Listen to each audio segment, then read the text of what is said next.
Hey folks, today's video is brought to you by Sleepgram and their amazing, soft, cool bamboo sheets and pillows. I have known about bamboo in the bedroom for years now. Bamboo, the sheets and the pillowcases, it's cooler than cotton. It wicks a lot more moisture than cotton, and the fibers are much stronger than cotton. They last a long time. Bamboo has very long strands, and cotton is woven short strands. It makes for a much more durable garment, or in this case, the sheet. Bamboo is also one of the most renewable materials on Earth. A natural bamboo plant can grow 4 or 5 feet in a day, making this product endlessly renewable. But most importantly, how it applies to me and my chubbiness is here in California, in my home without air conditioning. A sheet that makes my bed 3 degrees cooler at all times is a big win. So I love my Sleepgram sheets and pillows. They keep my bed cool, they're very soft and durable, and you can get them by hitting the link in the description. We got a special deal for you, and now enjoy this video.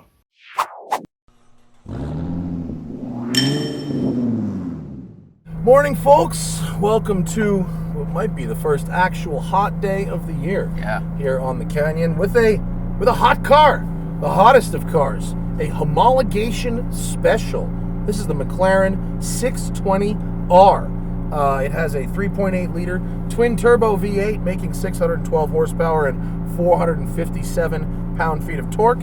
It has the McLaren 7-speed dual clutch transmission. It weighs about 3,100 pounds, 0 to 60 in 2.8, and a top speed of 240. Did I say 240? You said 240. Oh, I just wrote it bad. It's 200. I'm sorry. It does 0 to 60 in 2.8 and has a top speed of 200 miles an hour.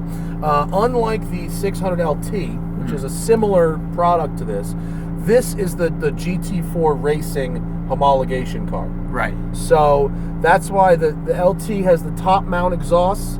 That's not homologated for racing. Not so allowed. This has the regular 570 exhaust. This also has the actual GT4 wing, the actual GT4 nose.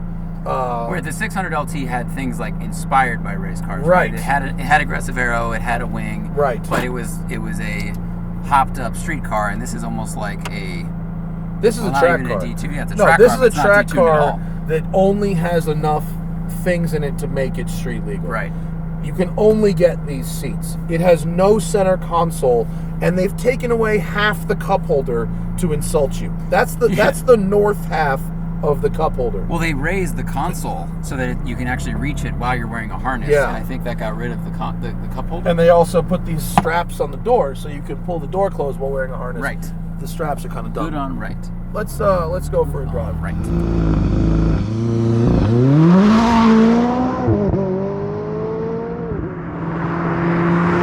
Other interesting options on this car include full-on slicks. They will happily sell you a second set of wheels with slicks on them. Amazing. And then they'll ship them to the track days for you. Right. So you can drive to the track day. Trofeo R's aren't sticky enough. Oh, they'll ship them to the track for you? Yes. That's excellent.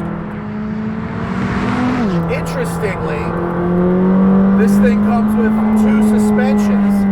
The standard homologation suspension, which has manual adjustments. Right, it's like 32-way adjustable. You'll set it up however you want. Person walking. And then there's an optional adaptive suspension, which is the same as the 600LTs.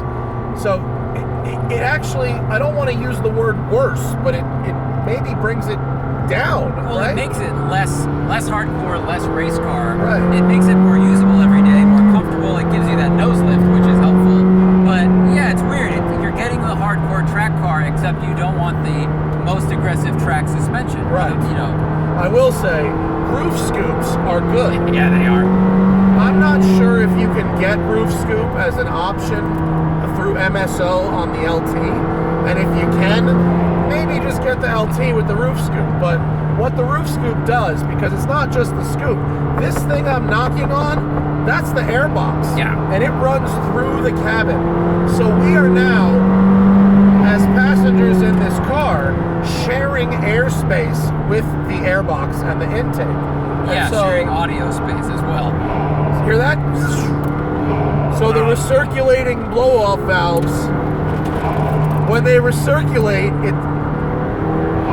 it's in your airspace. It's like right here. I can see it so clearly. That's amazing.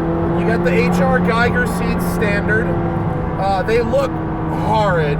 Once you're sitting in them, they're fabulous. I would much rather do a 4-hour road trip in this car than go to the grocery store, the office, the post office, and the pet store. Yeah, it's like getting in and out of a barrel. If you fell into one, you have to like drop your ass in and then swing your legs over.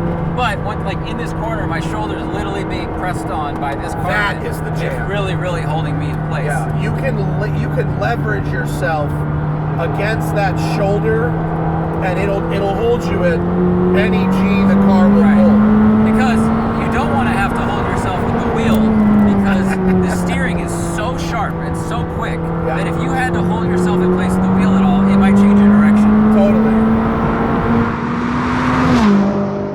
Oh my God. Have I mentioned it's not slow? Oh, wow, it is. It's very not slow. Not slow.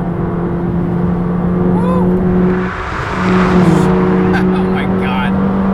Oh wow, that number was extraordinary there. Yes, in a quarter no less, without the slicks. You know, without the super suspension. This thing is very impressive. I mean, McLaren's, all their cars really are impressive, and it's kind of hard to tell them apart. Like if you go to their website, it looks like Sonic's lemonade menu. There's just like 30 different things, a lot of different colors, and I think they discontinued the sports line, right? This is now This is the end call of it it. Legacy. Yeah, this is the end of it. It's the end of the sports line, which was like the entry level cars, even though this is by no means a novice vehicle. Right, and you can tell it's the end because this infotainment system is basically unusable. It's the original. I haven't had a car in 3 or 4 years that had the spotty satellite reception like this has. The Sirius just cuts out all the time. Like this thing has like stuff that cars had 5 or 6 years ago. I mean, they've been using all of these buttons since I think the MP4. Right. Like it all looks familiar, and I do like the way the switches work or look for the powertrain and stuff. But this is all very old. But So much engine noise gets in the cabin, and like so much pebbles on the tub. I mean, we're sitting in bare carbon tub. They've taken all the carpet out. It's just the tub, so you can hear every pebble, everything. Yeah, it's like rolling down a hill in a mailbox. It's like there is nothing dampening the audio sense of terror that you have. Speaking of dampening, what I find to be very interesting is that for a hardcore homologation, no compromises car, right? The ride is better than the GT3 was a couple days ago. Yeah, the ride's better. It's not as bouncy. I know. And well, that's the adaptive shocks, right? Well, and it's a mid-engine configuration, and it's the fact that the front tires are narrower. Yeah, these are 225 front instead of 285 rear. front. Right, so it doesn't tramline as much. I wish we'd experienced the 32-way manually adjustable shocks just to see what those were like in comparison to the GT3. I'm told they're brutal. Yeah, that's everything I read is that they were brutal. And this ride's kind of like you've come to expect from McLaren.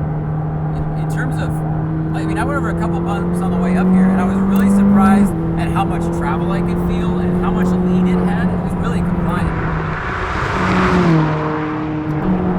The 7 Series cars are really the magic carpet ride. Yeah. But considering the mission here, considering this is the homologation, and yes, we have the optional, street suspension, but it's very compliant and usable, and the hardcoreness of it isn't really from the chassis. It's really from the seats and what is absent from the interior. Yeah, that's a good point. Zachary? If we slow down to this speed, you could probably hear the stereo, right? Zachary, it is your turn. I've never gotten in the other side. I don't know how to get in this seat. I've never done it. Rolling, wait. Not rolling. Okay. Oh, that's as far back as the seat goes. Okay. did it. Okay. You get it? That wasn't like as terrible as I thought it was going to be. It's like you're scuba diving, right? You just like It's like sail over it's not into great. the boat or into the water. Yeah. You don't look good getting in or out of this car. No. You pull up to the club and then you ask everyone to turn around and look away. What else have I noted in my notes that I've forgotten?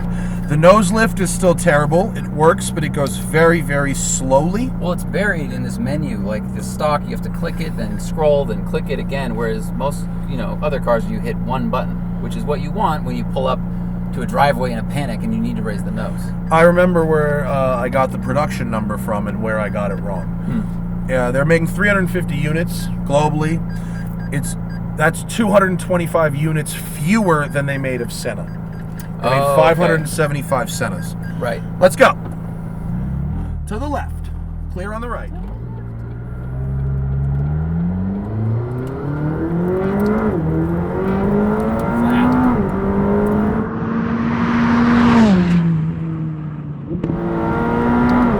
Wow, it's so buttoned down.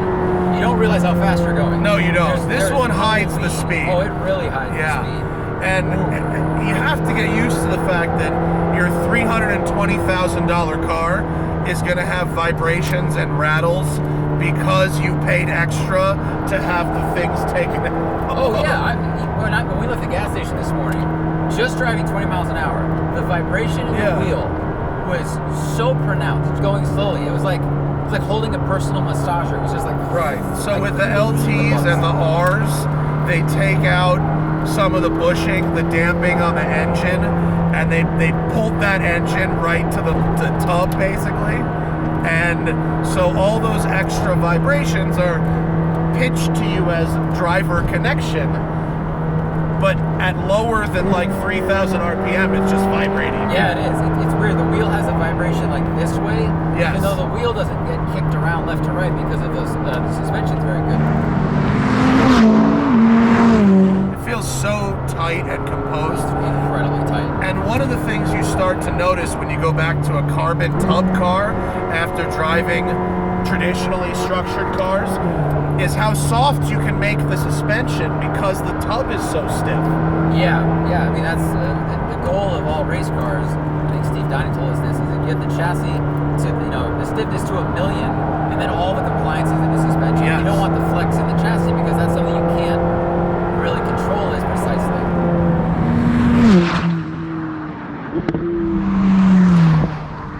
Having a conversation in this car is tough. I mean, it is. Because it's loud. It's really very loud. It's loud to the point where if I was doing a track day, I might wear earplugs, honestly. It's really loud. Yeah. You definitely want to wear earplugs. It's a drone loud. I mean, that was 6,500 RPM out of 9. Have you ever wondered what it's like to live inside an airbox? Now you know. It mobs. It's really easy to drive quickly, just like the GT3 was, but this has the next level of connection, rawness. Wow. I mean, in that corner, I could just feel the tires just kind of wiggling back and forth. Third and fourth gear is really the sweet spot. I had it in Malibu yesterday, and it actually feels like it pulls substantially harder in third than it does in fourth. And what's interesting about this car, another thing that's interesting about it is it has 112 horsepower more than the racing version.